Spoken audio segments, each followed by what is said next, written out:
So too badders. Our next guest, I saw the story about what they'd achieved and just thought it sounded ridiculous. Welcome to Bad Boy Running and all of that. But you probably know the we've talked about the London Underground challenge before, where you run to 26 tube stops, marathon, touch the platforms. They did all of the tube stops in London, which just seems insane and took a huge amount of time and amount of miles. So welcome to the podcast, the wonderful Kevin Dutton and John Collins. Hey. Hello, David. How are you, mate? Yeah, good. So before we kind of go into this, we've already mentioned slightly. So you, best-selling author, elite performance consultant, and co-host of the podcast Psycho Schizo Espresso with Iron Maiden frontman Bruce Dickinson. How does that happen? Yeah, I don't know really. Bruce and I have known each other for a while, and we went out for a lunch with our respective other halves in London a few years ago, a couple of years ago, so I don't know now. And we just had a fantastic time over lunch, and we were in this restaurant. We got there about 1 o'clock, and we eventually left about 6 o'clock when they were setting up for dinner. And we were just telling loads and loads of stories and all this and that. And when we kind of came out, and I went home, Bruce went home, my missus said to me, "You know what? That was like that was a show. That was. It was so much fun, and all the different stories and all that." And his other half had said the same to him, obviously unbeknownst to me. And so we kind of, I think, the next few days we got on the phone to each other and said, "Oh, you know what?" Elaine said, "Yeah, you know what? Yeah. Okay. Well, yeah. What about a podcast?" And Bruce is really interested in the psychological side of things. He's a real Renaissance man, actually. He's one of the UK's top masters fencers. Wow. When I say fencing, I don't mean handling stolen goods. I mean, and he's also, like, obviously a commercial airlines pilot, and so he's obviously a man of many interests. And we got on very, very well. Very, very intelligent guy, very curious mindset as well. Yeah. And we just got on. And so off we went, and we couldn't think of a title for the podcast. So Bruce had sent me an email called Psycho Schizo Coco. That was the random title of an email which he sent. And I was thinking to myself, "Oh, there's a title knocking around there somewhere." But Coco obviously puts people to sleep, and don't say so to the podcast. So we were just thinking of other words ending in O, and we came up with a few that we couldn't use. I'll leave those to your imagination. And eventually we thought, espresso, yeah, that coffee wakes you up. So that was the story of Psycho Schizo Espresso. And in fact, Bruce featured on the Metro Marathon Challenge because he, one night in a certain area of London that we were in, where his house is, he put us up for that night. But we didn't cheat because we kicked out in his garden under canvas. But he did make us a very nice porridge the next morning. Bruce does a very, very nice porridge. And there was no sight of that Eddie, that alien creature that Iron Maiden have on all of their albums. No sight of him at all. John was a bit frightened that he was going to creep out in the middle of the night and kind of invade his tent. But once I soothed John's worries, he was all right. Because how do you two know each other then? Go on, John. Well, so in that dungeon, wasn't it? I think. Yeah, something like that.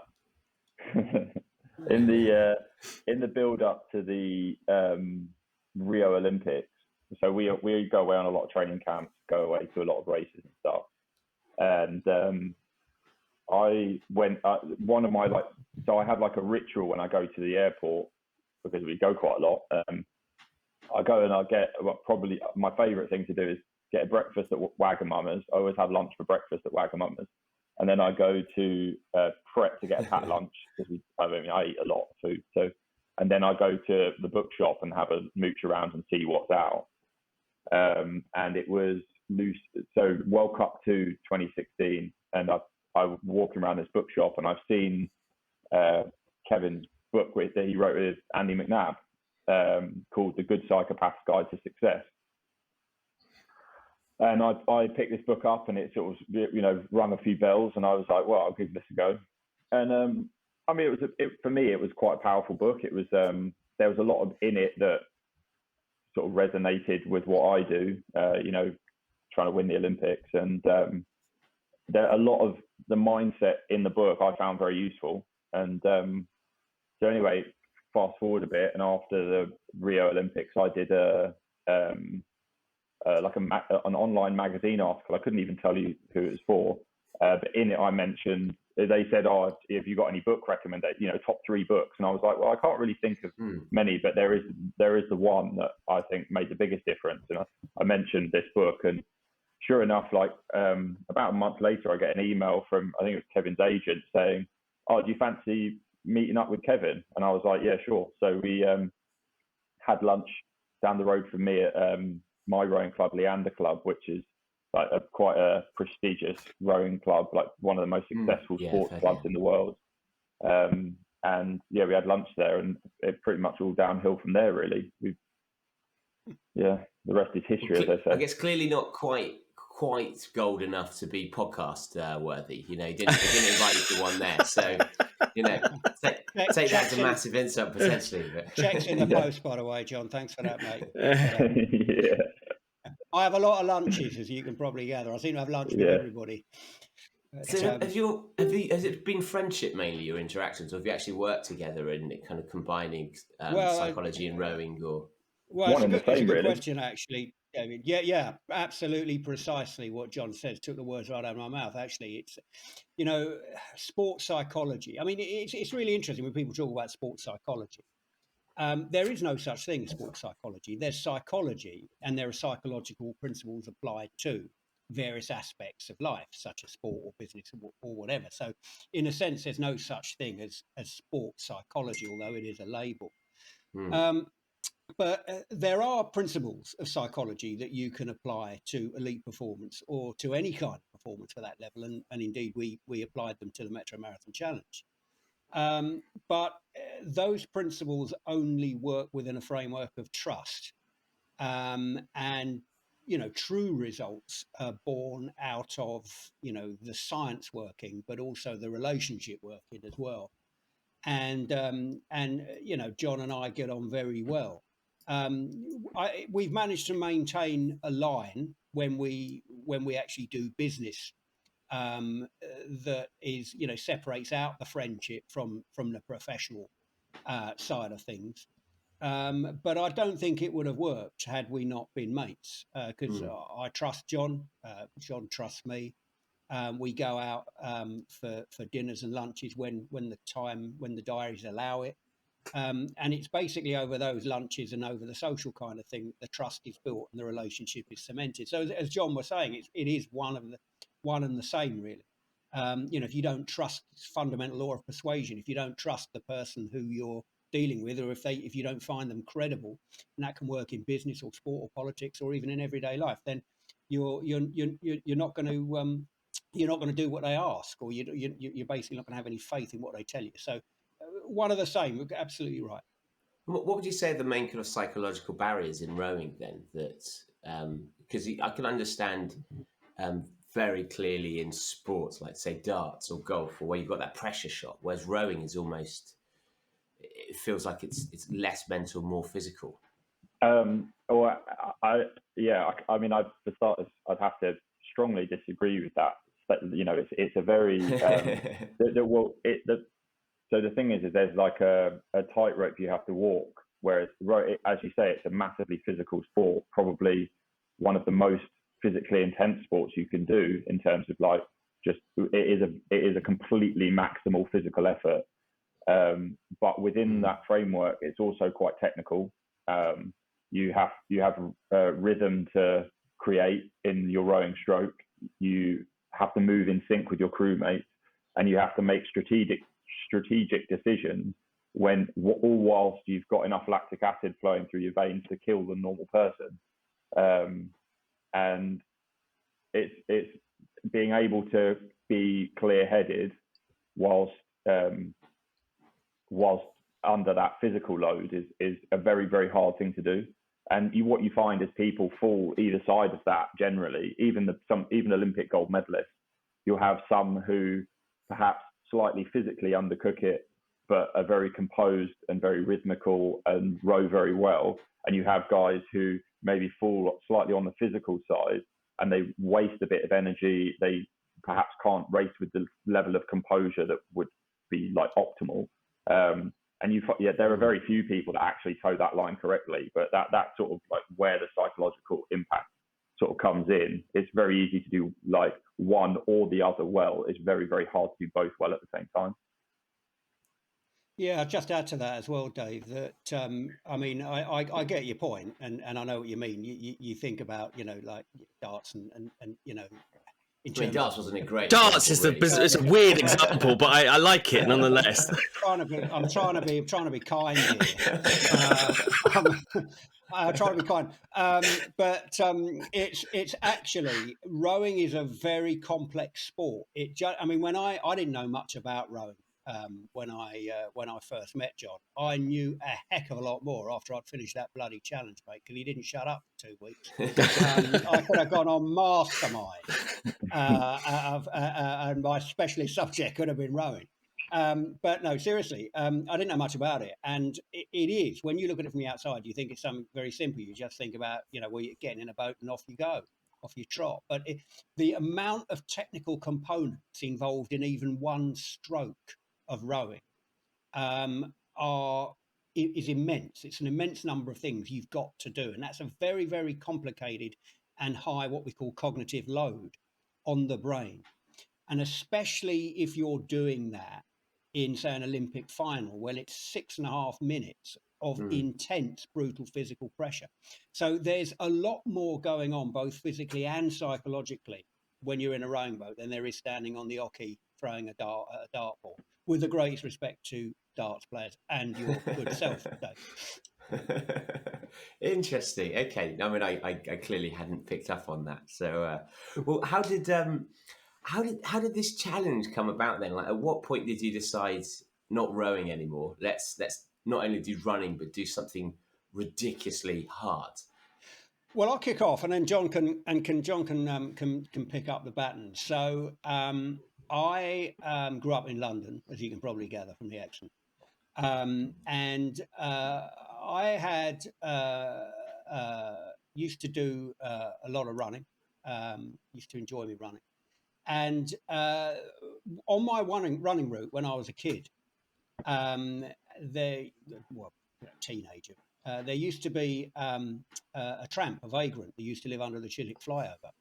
And I didn't know, but he was there for years. He was living literally under the flyover in a wooden shed with a roaring fire, outside the tent. He was quite a ferocious kind of guy. And obviously, he'd get sort of pissheads who'd come up with him in the night, and trying to provoke him and all that. And he certainly didn't suffer fools gladly. And he was obviously, as you can imagine, living under the Chiswick flyover. He wasn't the cleanest kind of guy. He was quite fierce and scary. But I used to every couple of days used to run past him at night when I was doing me runs and all that. And we actually kind of built up quite a rapport. I think he must have thought I was more nuts than he is, because I was running along the A4 and slipped over the end, which kind of says something, doesn't it? But anyway, long story short, one night when I was, 19, 20, I had a big argument with my dad, and I'd been out on the piss or something like that. I don't know, and I come back. We had a big argument with dad, and we lived in this apartment in West London at the time. And I said to him, that's it, I'm going, I've had enough of all this. And I legged it out of the apartment. I didn't have a clue where I was going to go. So I thought, oh, right, okay. So I went and ended up with this guy under the flyover, and we were having a chat and all that. Basically, he talked some sense into me. I wasn't there for long. And he said something like, you don't know what you've got until you've lost it. So, be a good lad and go home. You don't want to end up like this. I did. I went home, and it was something which left a kind of a really big impression on me. Because I then discovered, now whether this is true or not, I don't know. I then discovered that the reason that he was living under the bridge was because he'd lost his wife and family in a car accident around that spot. On the motorway above the bridge, and he'd basically never moved on. from that spot. So those words became very poignant to me, if you can imagine. Anyway, parking that aside, I then discovered that actually during the pandemic, or at some point just before it, I think it was during the pandemic, actually, he had died, and I didn't know this. And of course, my mind went right back to that time when I'd kind of, spent that 5-10 minutes with him that stormy night when I'd had the row with my dad. And I thought, well, I'd really like to do something to commemorate his memory, but also something for the homeless in London, because if you remember during those dark days of the pandemic, I mean, the homeless obviously were in a very precarious position. They were I think they were moving into hotels and et cetera, but they were basically on the streets and defenseless, even more defenseless than the rest of us. So I wanted to do something to raise awareness of homelessness. I wanted to do something to commemorate the memory of that guy under the flyover. And so I basically came up with the idea of the Metro Marathon Challenge. It's London based, and I thought, well, actually, it's something that I can do by sleeping rough on the streets of London as well, just to, as I say, to add in that extra dimension to raise awareness for the homeless.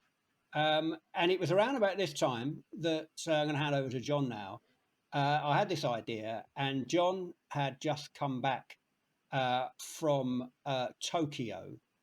And Elaine, my other half, had suggested, well, do you want to do it on your own, or do you want to do it with someone else? And John can take up the story from there.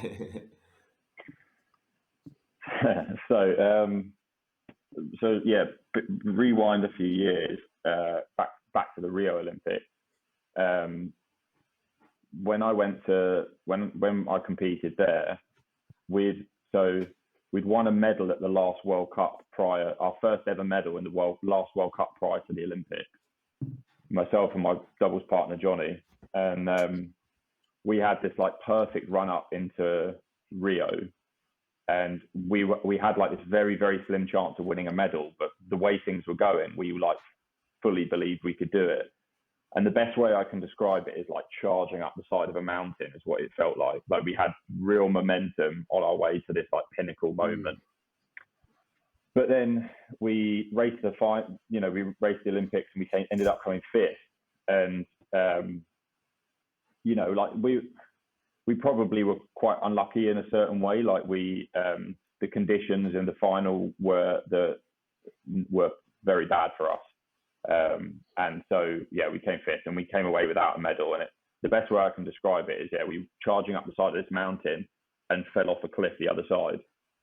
And I had no holiday plans. I had no plans for my break. It was just, we had this unbelievable momentum and then suddenly it just ended.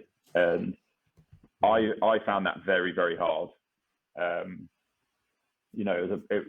say the following 6 months, I was in quite a dark place. And yeah, I mean, well, it was what it was. And in the build, were you still rowing at that stage, or was that kind of tying in with retirement as well? Oh no. So I fully intended to come back to do the Tokyo Olympics. So I was back in training, not within a couple of months. I did end up going on some holidays, but you sort of mind is elsewhere for the whole thing. And so in the build up to the Tokyo Olympics, I was quite aware that I needed to have something lined up for when it was done. But obviously with COVID, you couldn't book a holiday, you couldn't plan anything. It was just basically, I was in Tokyo with knowing that I was going to come back, sit on my sofa when I got home and just have nothing waiting there. Oh God, yeah. So I was obviously a bit, I didn't want to face that sort of same situation. I was like, I need something lined up here. Anyway, so I get back from Tokyo, having come fourth. There's another, I'd say that was an underperformance. We definitely had it in us to win the bronze. like, again, it was probably, there were some external factors that we couldn't control that probably worked against us. But I mean, that's the nature of sport anyway. So you kind of have to accept that. And yeah, so come back, and my partner, Karen, she is also in the British rowing team.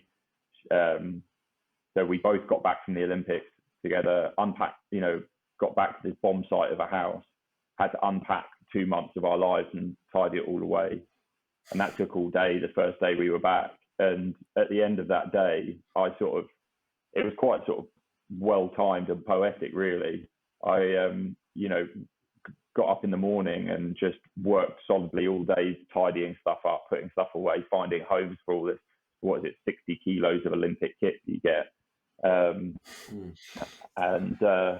sat down at the end of the day on the sofa, and as I've sat down, this huge, like, gaping chasm of time just appeared in front of me, going like, right, what now?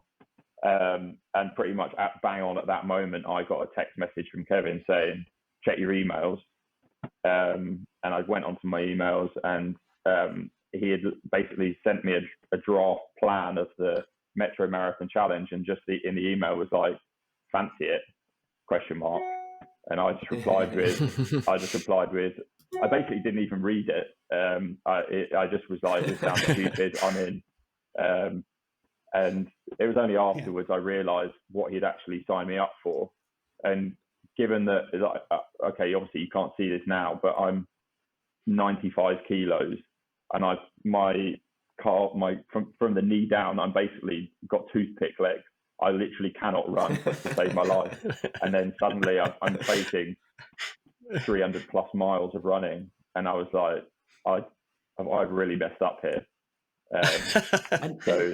And out of interest, before we kind of go on to the challenge, when you're in an Olympic cycle, are you prepared for kind of defeat, for failure? And because we as runners, we often find that, say we've signed up for a big ultra, even if you achieve everything you want to, just having that hole in your life and that lack of focus and purpose can be quite depressing in itself. But do they prepare you for that with the British rowing, or is everything so focused on trying to be positive and just thinking about success that you can't entertain the notion of failure?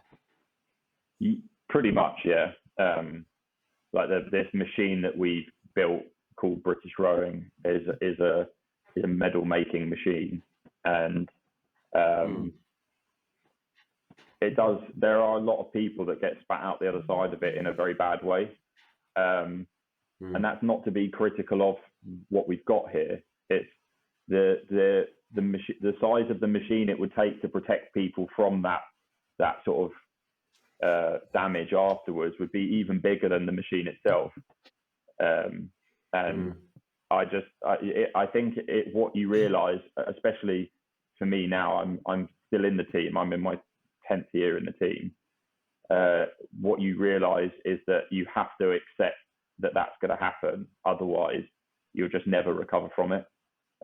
Like I found post Tokyo significantly better than post Rio because I was prepared for it. And that, it was no less disappointing. It was no less of a cliff to fall off, but the sort of tools I'd put in place as a result of Rio acted as like a cushion at the bottom of that fall. And you just have to accept it, and you have to learn that. Otherwise, you're just going to have such a hard time every time. So it's just a part of elite sport. I think you're going to have very high highs, but you're also going to have very low lows. I think I'll just jump in there as well. I totally agree with that. I think it's part and parcel of being an elite athlete, David, that you have to go in with 100% commitment. The tax on that is, as John said, you're going to get to the top of the mountain and you're going to go over the edge of a cliff at the other end. But that's part of what you sign up to as an elite athlete. I mean, the All Blacks rugby team have got a great mantra, which is go early, go hard. And as an elite athlete in any sport, that's the kind of mindset you've got to have. And so again, to take a rugby analogy, if you go into a tackle half-hearted thinking I might get injured, you are much more likely to get injured than if you go in committed 100%. And so if you go into not just elite sport, by the way, but any kind of challenge, any level of, say, running or any level of sport, if you go in any less than 100% committed, you're far more likely to risk psychological injury if you don't succeed than if you do go in 100%, give it your best shot. So what John said is absolutely right. Why is that? Why would are you more likely to be psychologically damaged, would you say? Well, because I mean, if you've gone in 100%, you've given it everything you can. You've left no stone unturned. There's no uncertainty. There's no lingering uncertainty left. There's no room for doubt. Could I have done more? Kind of what if? Yeah. Correct. You're correct. You scrub away all the what ifs. And there's always extraneous factors, as John was saying. But as an elite athlete, you sign up for that. You try to prepare as much as you can. But if you've done everything you can to achieve your goal and you've just got beat, and I also find, actually, I know a lot of rowers now, and I do find that rowing is one of the most honest sports, and the rowers that I've met through John have been the most honest and transparent sports people that I've ever worked with. If you get beat, you get beat. You put your hands up and you take responsibility for it. And you don't blame other stuff. You say, okay, hands up, fair cop. So yeah, John epitomised that in what he's done so far. I'm hoping in Paris he won't have to, and he'll come away with a gold. But we'll have to wait and see. He certainly deserves it. But again, we've talked about what you deserve and what you don't deserve. And John has a great line, don't you, John? You get what you get. No one deserves anything. You get what you get. Yeah, interesting. And okay. but just John, when you received that email, if actually go back, if you hadn't received that email, what do you think you would have done? Well, what would you have done to kind of fill that void, knowing that you're kind of looking it down? What were the kind of the possibilities, knowing what you'd known before? Tenant suit, wasn't it, John? Yeah, something like that. I don't know. Like, I honestly, I was, before the pandemic, we'd planned, because obviously the Olympics was postponed by a year. We had plans in place to, so Karen Mile Half has family in Australia. I've got family in New Zealand. And we were going to sort of go away for a bit and see them and do that sort of stuff. As I say, it was quite a scary prospect, because it was literally just, all there was really was a sofa and a telly, and very little else. And I was toying with the idea of just finding like another sport to do for a couple of months. I'm a big fan of like martial arts. Like I really enjoy like combat sports in general, mainly because of the psychological aspect of it. I find it fascinating. And because you're massive. I mean, that's got to help, right? Honestly, it doesn't do a thing. You've half won, haven't you? Just being massive in martial arts. That's it. You just turn up and they're like, no. Just sit on them. No, it just means it really hurts when I get knocked over. Further to fall. But yeah, no, I had nothing planned really, and so it was a big. Well, it was a massive parachute, essentially, to get that email and to do that. So, yeah, I mean, it was a huge thing, big lifesaver. He only had a sofa and a telly, and we even took those away from you, didn't we, John? Yeah, we did. He didn't even have that. He had a sleeping bag and basically, patch of grass, mate, wasn't it, really? Yeah. Well, do you want to describe what the actual challenge was then for the listener at home?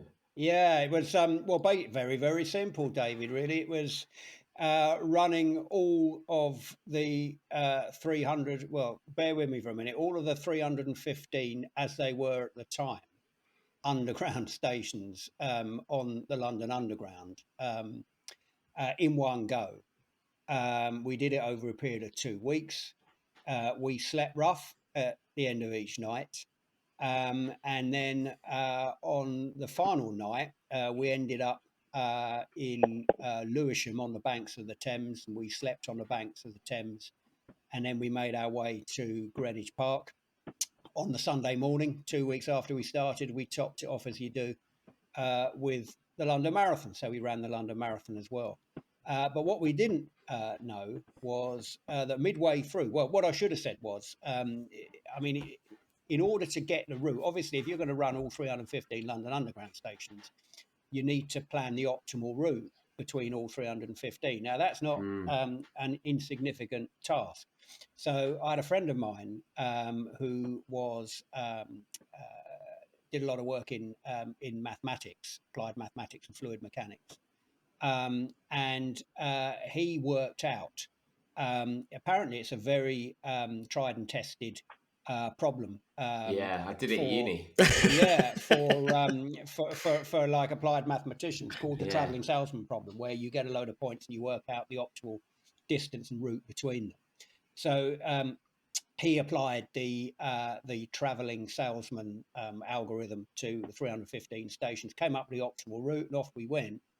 But what happened was Sod's Law, and we only discovered it, I think, didn't we, John, on a radio show that we were doing halfway through on the top of the. Yeah, we took a detour, didn't we, to do a radio interview. Yeah, we did, and it's on top of this big. I think it was the News Corporation building in the middle of London. We were on the top of this, and anyway, the interviewer, guy called Ian Collins, said, "You do know that they've opened 2 more underground stations, don't you?" And lo and behold, they had Battersea and Nine Elms. First time in 25 years that Transport for London had decided to do anything remotely significant on the London Underground. And it so happened to be right in the middle of the Metro Marathon Challenge. Of course, we'd already passed that point, the algorithm. We were following the algorithm. We'd already passed that point. So we couldn't go back, retrace our steps and do Battersea and Nine Elms. So the only thing for it was to finish the marathon and then just keep going. And so we crossed the line in the mile, and we just kept going, shuffling our way with our partners Elaine and Karen to Battersea and to Nine Elms. I think it's about another. Bless you, by the way, but I think it's about another 3 miles, wasn't it? But you know what? I mean, you think it was soul destroying, and to a certain extent, you know, obviously it was. But it's actually, though I wouldn't recommend. You know, the 2 weeks before a marathon running 340 miles, you know, it's one hell of a taper, as John said. What I would recommend, if you can, is keeping going and walking 2.5, 3 miles after you finished, because actually it was just what we needed, really, John, wasn't it? I mean, it certainly, you know, mitigated against any stiffness. I mean, obviously we did feel it the next day, but actually just keeping going another 2.5 miles in a gentle walk, I mean, we weren't running it, was actually just what the doctor ordered. And it also tipped it down as well. Do you remember? We'd finished, we kind of put our kind of tracksuits on and the heavens opened. So we were shuffling through this torrential rain to Battersea and Nine Elms. And it was great, actually, because I didn't have a tracksuit top. And John's partner, Karen, lent me a British rowing Olympic wind cheater. And I blagged my way through all kinds of doors with that for the next week. It was great. So yeah, that's what the challenge was. And when you kind of look at the piece of paper that tells you your route, and like how does that break down per day, and also things like sleeping rough, I imagine there's a huge variety in how pleasant or unpleasant that can be based on where you decide to do it.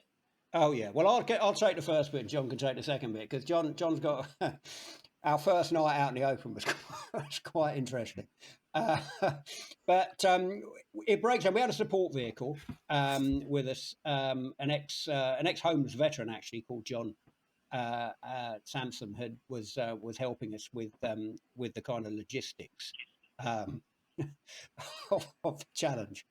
I don't know why you're laughing there, John. I don't know why you're laughing, but anyway, he helped with the logistics, and we'd broken it down. We basically tried to cover, you know, a set amount of miles each day to average it out, really.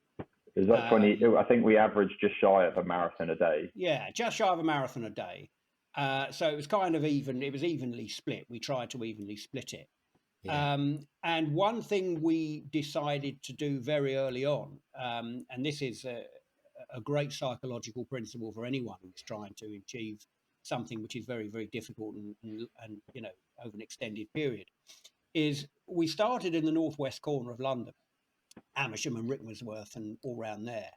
And it's out in the sticks, basically. I mean, this is the country. The London Underground is huge, and it's out in the Buckinghamshire. I think it's the Buckinghamshire countryside. And we covered 30 miles that first day, and we hadn't even got out of that initial square up there. And we kind of, I think it was outside one of those stations. We looked at the underground map, and we thought, Christ, we were shattered, and we haven't even got out of this tiny little corner. Yeah. And it was at that point that John and I looked at each other and we said, we're never, ever, ever, while we're doing this, looking at that map again. We're just going to concentrate on what we're doing, the stations that we've got in front of us each day. And we stuck to that because it was very demoralising. You've been slogging away for 30 miles and, you're not even out of that kind of little northwest corner. We thought, right, okay, let's just take each day as it comes. It's a bit of a cliche, but that's how we did it. But in terms of pleasantness, there were some good nights and there were some bad nights. And I think the first night was probably one of the most interesting of all, wasn't it, John? Yeah, we finished the day in Harrow, which is a charming part of London. And so John, the guy, our sort of, our man in the support vehicle, he was the one who sort of, because he had experience, was like finding us places to stay. And he's like, I found you this great park. And we're in this, his car was parked in a car park next to it. And, even in the car park, it was quite a threatening place.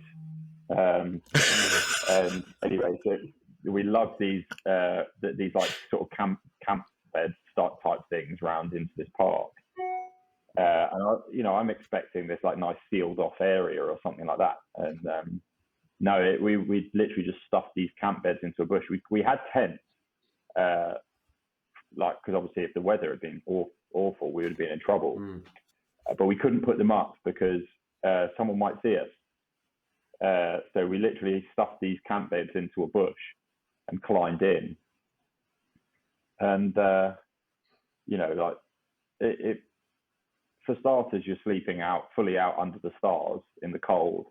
Every little noise, in the middle of the night, I was up like a shot. Except there was more than the little noise because John, the guy he would stay with us quite often as sort of like security as well. But his snoring was like a pneumatic drill going off. And it's like we've gone through all this trouble to like try and camouflage these camp beds so no one could see us. And he might as well have just stood on them and screamed all night because of that volume kicking out. And yeah, I have to say, like that first night we were out there, I was like, I'm not sure we can do this. I was like, that was the bit that nearly broke me, was that first night.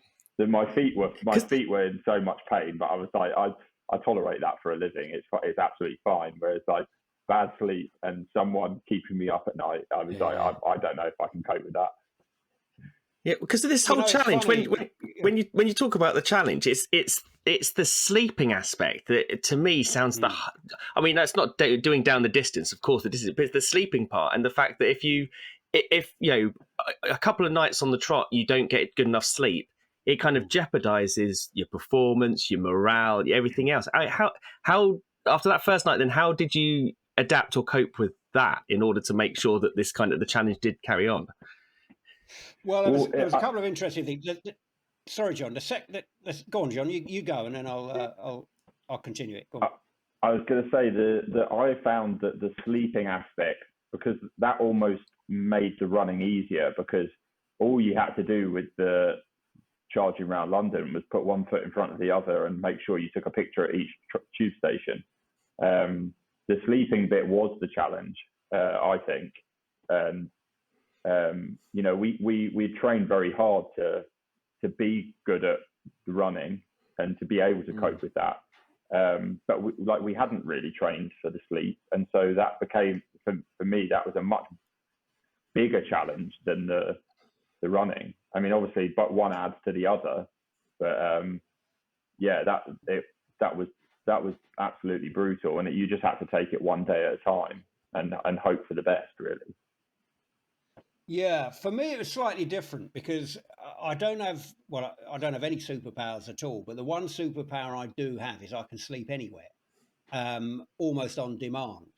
So that really helped me and set me in very good stead. So I didn't have any trouble sleeping at all. It was, I was off like a light. So that was that was a blessing for me. The second night, though, which we spent in a thistle laden field, midway between, I think, the runway of Terminal 5 Heathrow and the M4, was very interesting indeed. Because that second day, it's really funny, guys, when people say to us, and John and I have done a few interviews now, people say, oh, tell us about the times. There must have been times when you felt like you couldn't go on, and you were going to give up and, you were going to throw the towel in. Tell us what those were like. And there weren't any, I have to say. People get very disappointed by that because it's often not the narrative they want. But we had, John's a big, tough fella. I know what I'm doing. We trained hard. We knew what we had to do and we executed it. There wasn't any doubt that we were going to finish it. We just got on with it. And we didn't really have any problems. So there were no points where we looked at each other and, said, oh, I'm not sure we can go on. We would have gone, we executed it because we trained hard. And we're tough. But the second night was interesting because the first day we had this chat and we said, look, the main thing we're going to do is finish this. We can't, we're doing it for charity. We had a nice little sponsor thing going on. We raised a few quid for a running charity which helps the homeless. So, we needed to finish it. And it was very interesting because we thought, well, the first day we'll just ease ourselves in and we'll do a lot of walking. We'll just ease ourselves in and we'll walk and then we'll run. And then anyway, at the end of that first day, as I say, we'd put in a lot of walking. When we woke up the next morning, we were stiff as boards, weren't we, John? And I said to John, I thought, blimey, this is going to be interesting. This is good because if this is like what we're like after the first day, this is going to be very, very interesting indeed. But of course, it was a fundamental mistake because we're trained to run 30 miles a day, sleeping rough, but we hadn't trained to walk it. And there were very different muscles in play. So that was about the only mistake that we made. And I just had this inkling and I said to John, let's start running, mate. And we did. And it took about a day, really, to get it out of our legs. But that second night, we pitched up in this field, as I say. It was a conservation area, apparently. I don't know what they were conserving, stinging nettles by the looks of it. The field was just covered with them. But that night, we had another geezer turned up who wasn't our usual guide and protector. He was another guy. And he was the spitting image. In fact, he was a Ron Jeremy porn star lookalike. And he was an extra in EastEnders back in the day. And when he first appeared on EastEnders, the BBC switchboard was jammed, saying, "What's Jeremy doing? Ron Jeremy doing turning up in a Queen Vic?"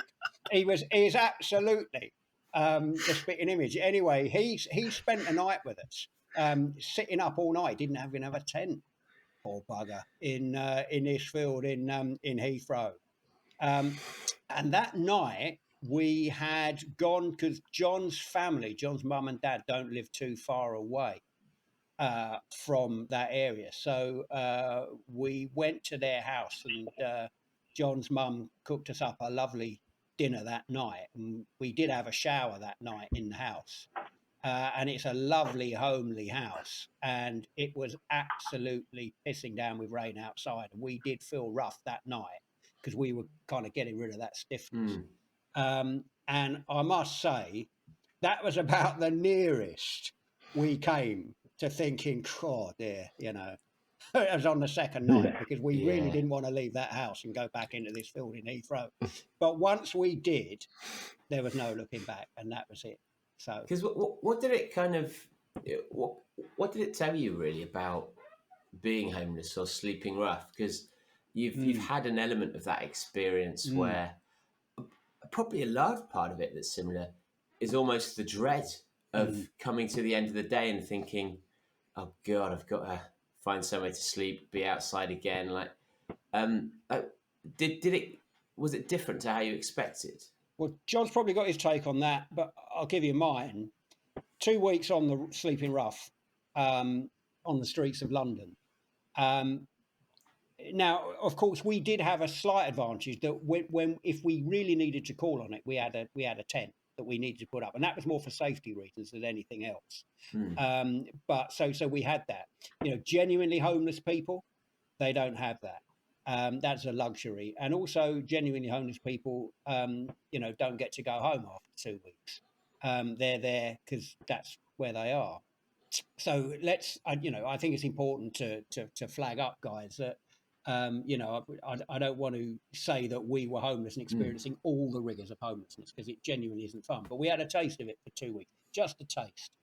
And for me, and I'm sure John feels the same, it's amazing how little time it takes to start feeling alienated and disenfranchised from society.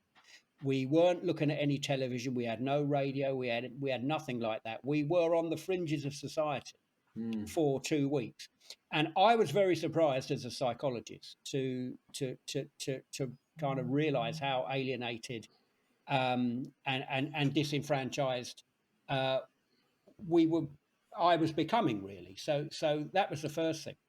The second thing was that you become an absolute expert at pissing in public. When we first kind of started off, and you don't think about that, homeless people have got to deal with that. When we first started off, it was like, oh, you know, quit nipping that bush, you know, over there or whatever, you know. Like, by the time we finished it, it was like, outside Harrods, the main door. Well, I wasn't quite that bad, but you kind of have it. There's no CCTV footage, so it was kind of that's another thing. And I think John had pointed out at the time that, you know, if you're homeless and you're going for jobs, and, you know, it's funny side, obviously, but if you're homeless and going for jobs or whatever, and you're trying to look presentable, you don't have a place to wash or perform your ablutions or anything like that. That's no fun. Yeah, how did you find it, John? Yeah, the thing that really struck me, well, there were two things that struck me. The first one was, like, when you're, and this, I guess this is especially true for me as like a full-time athlete, is you have these, like, I mean, if you work a job as well, you know, you sort of get up in the morning, and that sort of momentum of stress and your day-to-day, whatever you've got to deal with, builds throughout the day, sort of peaks in the middle of the day. And then as the day draws to a close, you start to, like, wind down and think about, you know, going to bed. But you have your dinner, you sit down, and then you go to bed. And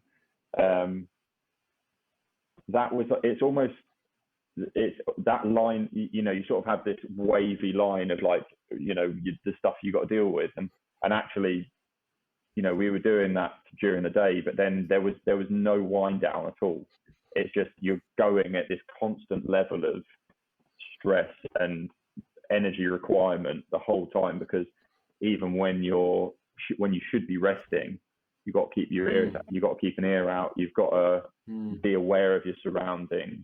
You're like, those, like, threat sensors in your brain that just don't switch off ever. And I could completely see how people who are in that situation find it progressively harder to get out of it, because just your ability to think clearly is just constantly diminished by the fact that there's no cycle of rest and stress there. It's just a constant go.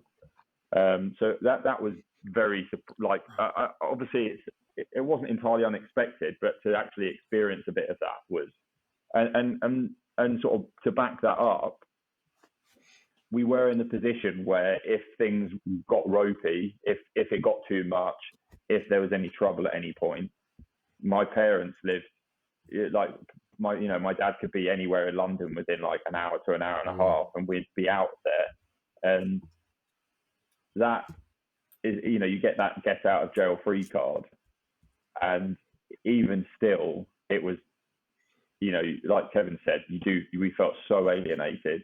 If you don't have that, like, that's got to weigh a ton. You know, like, not to have an escape is just, I couldn't imagine not having an escape in that scenario, because it would have been pretty unbearable, if I'm honest. Yeah, and going back to the sleep thing as well, Dave, which is kind of related. I mean, John and I had I said earlier that we, you know, after that first day, we didn't look at the map in its entirety ever again after we, you know, did 30 miles and we hadn't even got out that northwest corner. We didn't look at that map again for the entire duration. We had other little rules as well, which helped with the sleeping. And we decided very early on, well, before we'd even started, to be honest, that we were gonna achieve the mileage that we had to achieve that day, come what may. And even if we hadn't done it, we wouldn't go on after dark. So once it started getting dark, once night started to fall, we wouldn't go on. We would can it. Now that never happened. We never went on after it got dark, apart from if we were nicking miles from the next day. If you're trying to catch up at night, psychologically, that is a huge drain. So we decided that if we hadn't covered the miles for whatever reason and it was starting to get dark, we would start earlier the next day. We wouldn't go on into the night. But if it turned out that we were doing really, really well, and it did happen on occasion, and we could nick miles for the next day by going on a little bit at night, not too much, but a little bit, then we would do that. So we had these little rules as well that we would kind of adhere to. But so it was about not getting into a negative mindset. That's right. So the darkness was the natural end of the day for us when we entered our kind of our end of day routine. But it was very, very strange, actually. We were in a very rundown part of East London, and John was navigating on the phone with Google Maps, and we were kind of trying to find like ways through. Kept trying to take us through schools, didn't it, John? It was like we kept getting dead ends through schools. And I, after about 2 weeks, I was really seriously worried we were going to end up on the register. I mean, we were hanging around outside all these schools, and it was like, you know, it was too many. And but we ended up down this. It was like quite a rough estate in East London, South East London, and there was no way through it. And this woman came out of this block of flats, and we thought, well, we'll ask her. And we said, "Excuse me, love, on the map here, it says there's a way through." And I always remember, John, I don't know if you remember it, she turned around, she said, "There's no way out of here, mate." And then she disappeared, and I looked at her, I said, "There's a metaphor for you." I mean, it was like, the other thing was very interesting, where you saw these different parts of London. We went through areas of extreme poverty. And they do exist. And then we went through very, very affluent areas as well. But John's favourite area, I think, was up in northeast London, wasn't it, John? Thaden Boys was a particularly fond memory that you have, don't you? Thaden Boys. Thaden Boys, yeah. It's not too far from Upminster, but so we as Kevin said, we navigated the whole of London. So we walked through a lot of pretty rough areas. And, you know, I where I grew up isn't bad in West London, but, you know, there are some areas pretty nearby that you probably best avoid. So I'm not like oblivious to that sort of thing. And but we went through all these places, felt absolutely fine, like never once felt like, well, this is a bit too much. Except Thaden Boys, I'd say, where we'd navigated these. Obviously you follow Google Maps, but the foot.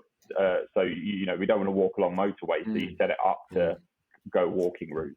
They took us through these fields, and we're trekking through this muddy field and come to this pathway with like huge stingy nettle, brambly type things either side of it. And so we're like walking single file down this thing. And I saw this, as we're walking down, I start seeing like a load of dirty nappies and broken traffic cones and all of this sort of stuff. And I was like, this is a bit weird. And so I sort of, as I'm walking, I go up onto my tiptoes to see over the top of these brambles. And off in the distance, I can see the roofs of a whole load of caravans. And this path is taking us straight towards them. And I was like, this is a traveller campsite we're about to go to. And judging by the surrounding area, it's quite a traditional one. Like legit, it's not a well-established one. This one's a ready-to-go one. And I was wearing my bright orange Team GB rain jacket, and I was like, I think I might take this off now. Screwed it up and put it in my pocket. And I turned to Kevin and said, I think we might have to be careful here, Kev. And I like. It shows how big those brambles and reeds were. As John's 4, and he was on. It was literally. We thought like David Attenborough might pop out in the middle at some point. I mean, it was quite bizarre. Anyway, John, how was it? Well, so it was a bit hairy. It was a bit hairy, yeah. We got there, and this kid was shouting at us. I have no idea what he was actually saying, but he was shouting at us, and we basically had to walk flat bang through the middle of these caravans. And, like we had people, they were quite obviously just like staring at us out the windows. There's a couple of blokes came out of their caravan, and there was a couple that came out and walked behind the caravan, but like alongside us, as it were, just like watching us. And there was about 50 of these feral dogs just like hanging around us barking. Yeah. And I said, one actually took a snap. One actually took a snap at me, and it was like I had to move my ankle out of the way. Pretty sure. I mean, they were going to bite it. There was no question about it. And that was the thing. As we were walking through, I was like, all right, they're not approaching us. They're not coming to beat us up or anything. It's like, this is fine. But with the dogs, they were getting progressively more aggressive. And I was thinking to myself, it's one thing to just walk through here. It's a completely different thing if you kick a dog. And it's getting to the point where we might have to. But luckily, we got out the other side. There was a very large dog that was chained up that we walked past as well, which I was like, thank God that thing's on a chain, because we're lunch otherwise. We made it through, and funnily enough, our pace picked up quite a bit after that. But having like. As well. But both being from London and having your own experience of London before doing this, is there anything about now having covered such a huge area of it that has really surprised you or shocked you or changed your opinion about the capital? Yeah, I think one of the things which I really hadn't realised was how close areas of extreme poverty are to very affluent areas. You tend to think of areas of London which are poor and areas of London which are more affluent. Yeah. But actually, one of the things which I'd picked up on was the fact that literally there were some times when you just had to cross the road pretty much, and you went from a really, really, nice houses to an area which wasn't so great. And you can just imagine what it's like for people living in those areas. Won't go into the psychology of it, but one of the main reasons why there's a lot of urban unrest is because of a phenomenon known as relative deprivation. So if you are in an area where you see that your neighbours are better off than you, then that can sometimes be a trigger, a recipe for trouble, as you would imagine. And so, we passed through a number of these areas where literally it was like, two sides of the tracks. And that was something which I hadn't realised about London, actually. I really didn't realise that there were these kind of invisible boundary lines where actually people were rather well off and people weren't so well off, and they were right next door to each other. So that was one of the surprising things for me. I don't know about you, John. It sort of grows on Kevin's point, but it definitely changed my perspective on. A bit of background: my dad grew up in and my dad and all of his friends grew up in a pretty rough, not rough, but like poor council estate in Hammersmith. And him and his group of friends have, they've moved out of there and they've done really well for themselves. They've all done very well for themselves subsequently, having lived in quite a deprived area. And so an ethos I've always grown up with is there isn't a situation you can't work your way out of. And to an extent, I do still believe that. But maybe an attitude I have had, which I have now reconsidered, is, these people, they can sort themselves out if they really want to. These people who live in poverty like that, and actually having seen like the sort of ladder of life across London, like that where we started in northwest London, I've not seen many houses that big and plush before. And there was one particular area in Shadwell, which I remember being like, Jesus, I didn't know places like this existed in the UK, let alone in the capital city.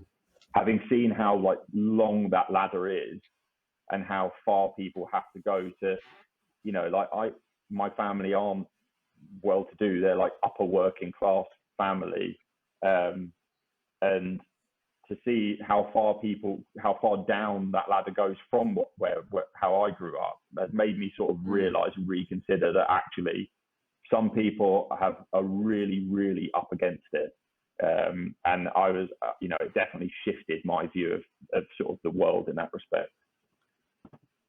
And did you find that as you went through different areas that had different levels of rich and poor and poverty, did the atmosphere, did the environment actually impact on how you felt? Could you notice a difference? Yeah, I mean, you could certainly notice.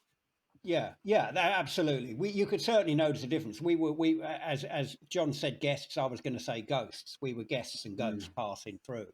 But we never, apart from the time in Thaden Boys, I never felt. I don't think John felt that ever we were under any kind of threat or anything. There was nothing sinister. But also we were on a bit of a mission. We had stuff to do, and we just kept pressing on. I think one of the interesting things which helped us as well was, we talk about sleep and, the importance of getting enough sleep and all that was actually making sure that we weren't hungry as well. And that we looked after ourselves in that respect. So what we call taking care of psychology with a small p. So you've got psychology with a big P is all the motivation and breaking stuff down into smaller bite-sized chunks and all this kind of stuff, which is your kind of psychology with a big P. Psychology with a small p is just making sure that you're okay. Every now and again asking John, ask me, you all right, mate? Okay, let's crack on. Okay. Giving ourselves little treats. I mean, it's very funny, actually. Right in very early stages, I said to John, well, I had a guy who had trained me, who was a very good mate of mine called Steve Ingham, who's one of, he used to be, I think, the performance director for Team GB, and head of sports science at Loughborough, Sporting Champions is his business. So he's a great guy, knows his onions. And he was kind of, training me in all this. And he was saying, when you get on the road, make sure you're eating the right stuff, lots of protein, lots of those running greens or whatever they are. And as soon as we started, it was like, there's a McDonald's over there. Let's get in there. And we thought, well, we'll limit it, But I mean, it was. I mean, those McDonald's breakfasts. I mean, fantastic. And I mean, it had been ages since I'd been into a McDonald's, but John was suspiciously adept at ordering.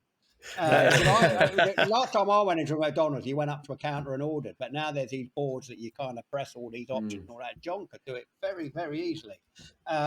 So obviously John had been into McDonald's more often than I had. But it was a great. In the end, it was almost like all you had to do was give each other a look, and there's a McDonald's over there. Let's go.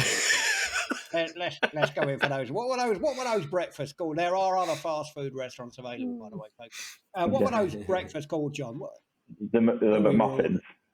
McMuffins. That was that was If ever we do another one of these, I think we'll get sponsorship from McDonald's, mate. Brilliant. And Five Guys. That was another one. No, Five Guys milkshake. We had those. They were great.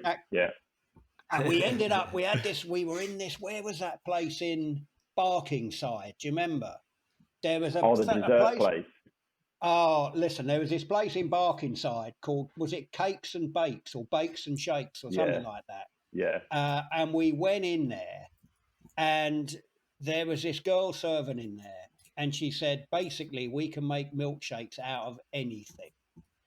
So we thought, McMuffin milkshake? Well, they did do those, didn't they? I think. I mean, we made chortle, but they did actually do them, Dave. They did something like, and they did. So we said, what's the best? So she said, Snickers is my favourite. Wasn't that right, John? So we had Snickers milkshakes, and chocolate waffles. And we had a chocolate waffle. And I'm seriously, when we spent a couple of hours in there having these Snickers milkshakes and chocolate waffles, and when we got up, well, I don't know about you, I almost went into a diabetic coma. I stood up and almost just fell through the tables. It was like the sugar rush. It was unbelievable, wasn't it? Yeah. Safe to say we couldn't do a lot of running in the hour after that. It was a lot more of a wobble. Yeah, that's right. But taking care of yourself. You know, everyone. You know, you talk about, and you know, Dave, as an ultra man, you'll know this, mate. You know, all the psychology with a big P is all very well and good, but if you don't look after the psychology with a small p, just, you know, how you doing? Are you all right? You know, just talking to someone, making sure you're okay, generally within yourself, hydrated, you know, well fed, you're getting enough sleep. That's just as important. So we did that well. I think that's one of the things we've done really well. And I'm conscious of time because I know you've got something coming up at the end of the hour. Do you think this would have been like significantly harder solo? Like, do you think it would have been achievable? I think it'd have been far bloody easier solo, mate.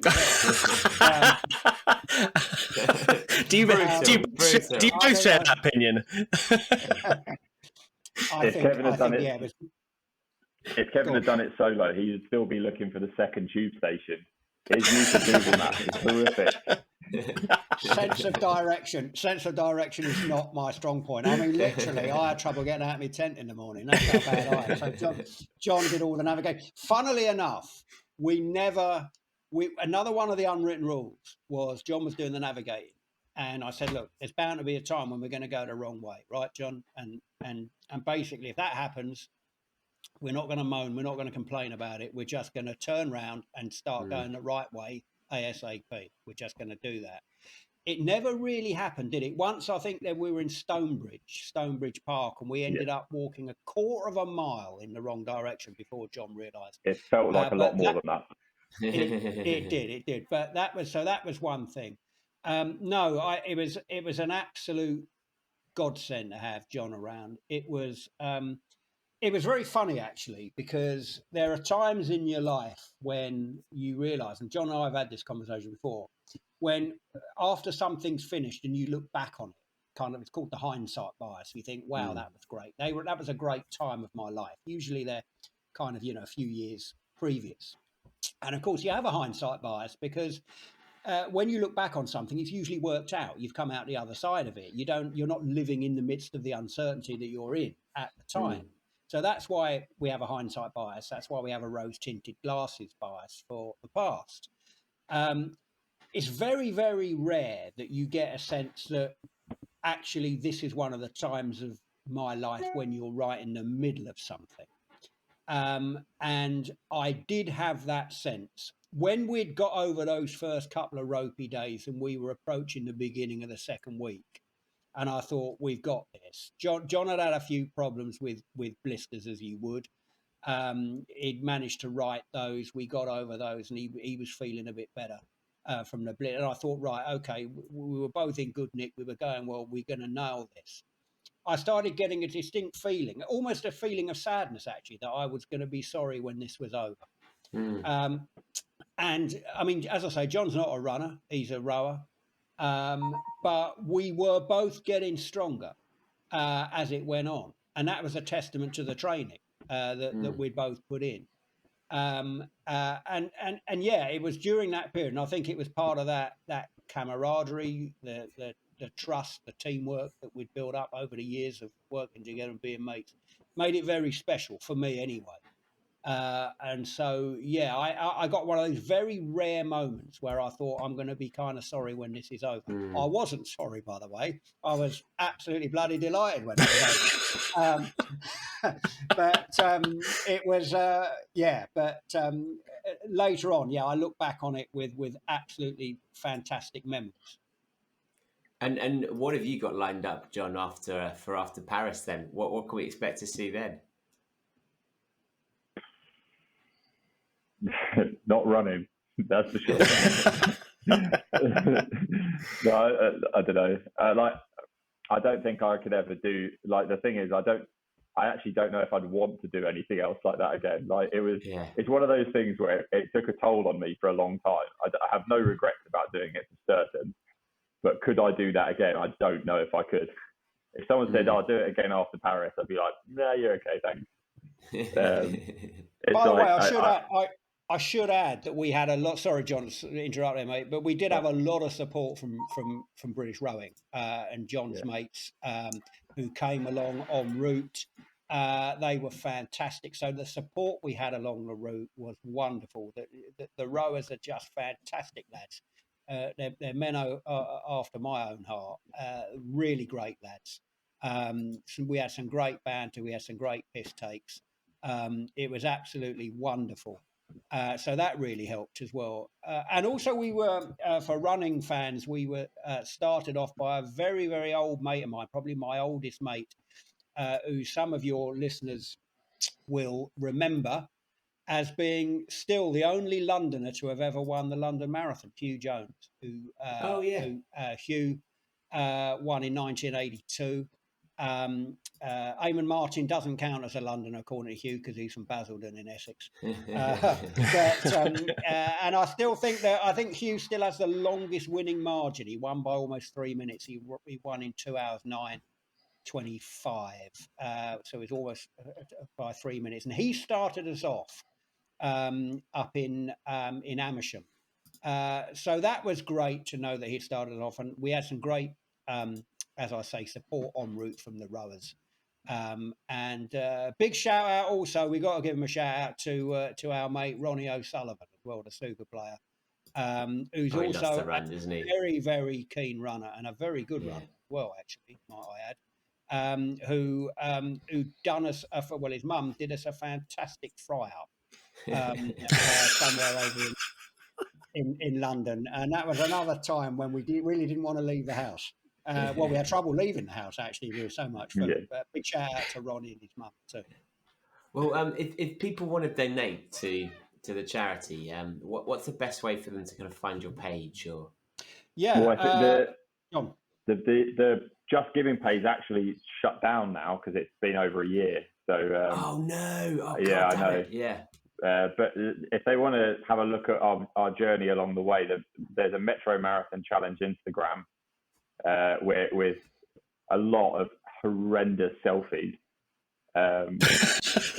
We actually ended up taking one with a cow, but mostly the tube stations. I guess at least 350 or so. Yeah, so they can go and visit the Instagram page and have a scroll through that because it is quite an amusing journey. And on the question of donations, I'll give you my bank account details, David. And if you just want to circulate those, I can guarantee the money will be. No, I'm joking. I've got lots of Nigerian friends who I think are happy to take those details. That's right. I know. So unfortunately the sponsorship page closed, but it was very nice offer. But who knows? We might do something again. But and the is main there anything else? Now, well, no. Is there anything else we could promote or? Well, no. I mean, not really, actually, David. I mean, the main focus now is John and Paris. And I think, are you still over you're still in Silveretta, the training camp now, are you, John, or what? No, I got, so today's first day back at Caversham, yeah. Oh, yeah, okay. So I'm at the training centre right now. Hang on, for those of you who are watching, you can now see the lake in the background. Oh, yeah. So yeah, I'm here now for a few days before we go off to Portugal for the pre-World Champs training camp.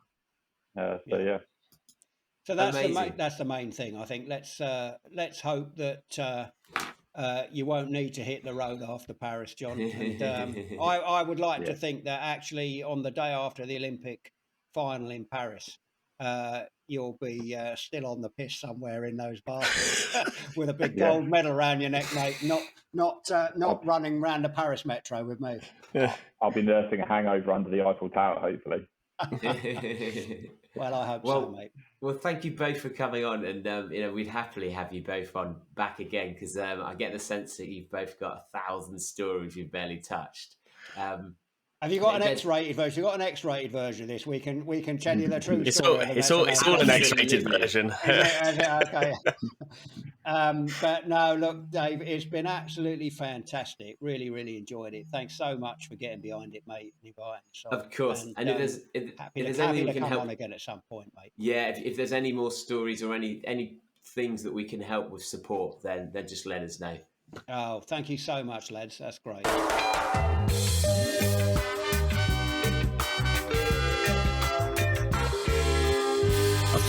Fuck you, buddy.